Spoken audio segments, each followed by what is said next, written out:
Hello everyone. I hope everyone is doing very fine nowadays. I'm going to start with the next chapter today, that is hydrogen.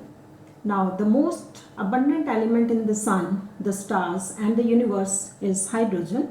About 93% of all atoms in the universe are hydrogen atoms. Symbol for this hydrogen is H, atomic number is 1 and valency is 1.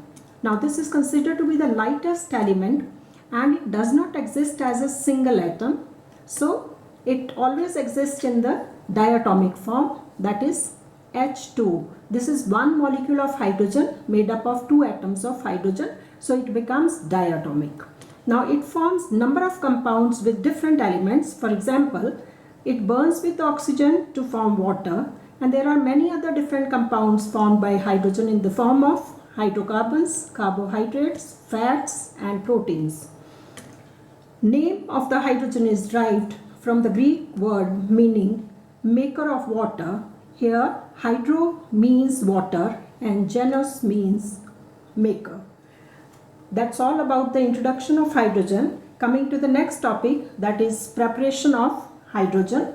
Now this preparation of hydrogen, there are some methods for the preparation of hydrogen. The first method is by the action of water on metals. Let me tell you, this water reaction on metals are discussed under three different headings because the reaction is different with cold water, hot water and steam.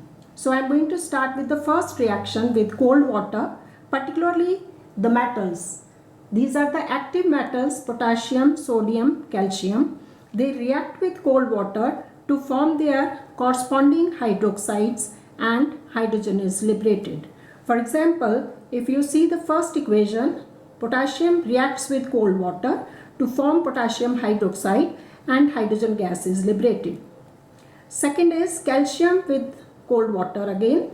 It forms calcium hydroxide and hydrogen gas is liberated. Similarly, the third reaction is with sodium and cold water. This will form sodium hydroxide and hydrogen. And the second heading will be the reaction of hot water on metals. Hydrogen from hot water. It is when magnesium liberates hydrogen from boiling water. The reaction is very slow and it will form magnesium hydroxide with hydrogen. Next we have the reaction with steam, that is hydrogen liberated from steam. When steam is passed over heated magnesium, aluminium, zinc, iron, hydrogen is produced along with their corresponding metallic oxides. Please remember, in the previous reactions where the reaction is with cold water or with hot water, they are producing their corresponding hydroxides along with hydrogen. But here you are getting metallic oxides when these metals they react with steam. So when steam is passed over magnesium, it will form magnesium oxide with hydrogen. Second example, when aluminium reacts with steam, it will form aluminium oxide with hydrogen. Similarly, we have the reaction zinc with steam, you will get zinc oxide with hydrogen. And the last one is when iron reacts with steam, it will form iron oxide and hydrogen. Here, in this particular reaction, children, you need to understand why I have put two arrows here. This means the reaction is reversible and the reaction of iron with steam is reversible. Hence, as soon as the hydrogen is formed, it should be collected. Otherwise, what will happen? Iron oxide will start reacting with hydrogen and it will form iron and steam. Here, the reasoning question can be asked to you. As soon as hydrogen is formed, it should be collected. Why? I think you have understood, because the reaction is reversible, and so if it is not collected timely, the reaction will start taking place in the reverse direction. So iron oxide will start reacting with hydrogen to form iron and steam. Moving on to the second step for the preparation of hydrogen. This is by the action of dilute acids, that is dilute HCl or dilute H2SO4 on active metals. Now active metals such as potassium, calcium, sodium, they react with dilute sulfuric acid or dilute HCl to liberate hydrogen gas. However, this reaction is very explosive. Coming to the second point under this heading, less active metals like you have magnesium, aluminium, zinc and iron, they will react with dilute HCl or dilute H2SO4 to liberate hydrogen gas along with their respective salts. For example, here I have written the equation. Magnesium, when it reacts with dilute HCl, will form the salt of magnesium chloride and hydrogen gas is liberated.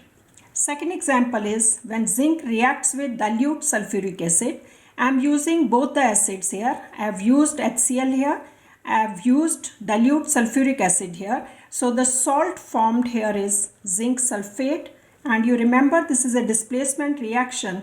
Will displace hydrogen from sulfuric acid, will form zinc sulfate and hydrogen is liberated. Similarly, the other examples are given here. You have aluminium reacting with dilute sulfuric acid to form aluminium sulfate and hydrogen is given out. And the last equation is iron. When it reacts with dilute HCl, will form FeCl2, that is ferrous chloride, and hydrogen gas is liberated. Now there is one reason one can ask you why we are just using dilute HCl and dilute sulfuric acid. Why not we are using here as dilute nitric acid for the preparation of hydrogen? Let me tell you, nitric acid in its dilute form is not used in the preparation of hydrogen from metals. This is because it oxidizes free hydrogen to water. Therefore, dilute hydrochloric acid and sulfuric acids are used. Second question can be asked you, why not concentrated sulfuric acid be used for the preparation of hydrogen? Again, it is not used to produce hydrogen. The reason is it produces sulfur dioxide and water when it reacts with metals. So these are the two reasoning questions under this heading which you need to remember, that we always use dilute hydrochloric acid and dilute sulfuric acid. We should not be using dilute nitric acid or concentrated sulfuric acid. I think reasons are now clear to everyone. Moving on to the third topic of preparation of hydrogen by the action of alkalis on metals. Alkalis like sodium hydroxide or potassium hydroxides. These alkalis, they react with metals like zinc, lead, aluminium. They react with hot alkali solutions of sodium hydroxide or potassium hydroxide to liberate hydrogen. For example, the reaction of zinc with sodium hydroxide, which is an alkali, will form sodium zincate. Let me tell you, zincate here is ZnO2 and its valency is 2. So the compound becomes sodium zincate plus hydrogen is given out. Similarly, we have the second reaction of lead with sodium hydroxide will form sodium plumbite and hydrogen is given out. Remember the formula here, sodium plumbite is Na2PbO2 plus hydrogen. Now with that, today's topic I am finishing off, which includes the preparation of hydrogen by using water, under which we have taken cold water, hot water and steam. And second reaction is dilute acids taken as sulfuric acid or hydrochloric acid with different metals for the preparation of hydrogen. And the third method was taken as the action of alkalis on metals. Now, in my next class, I will be starting with industrial preparation of hydrogen by the electrolysis of water. Till then, stay safe, stay positive, and please keep on trying the chemical equation writing practice at home. Thank you.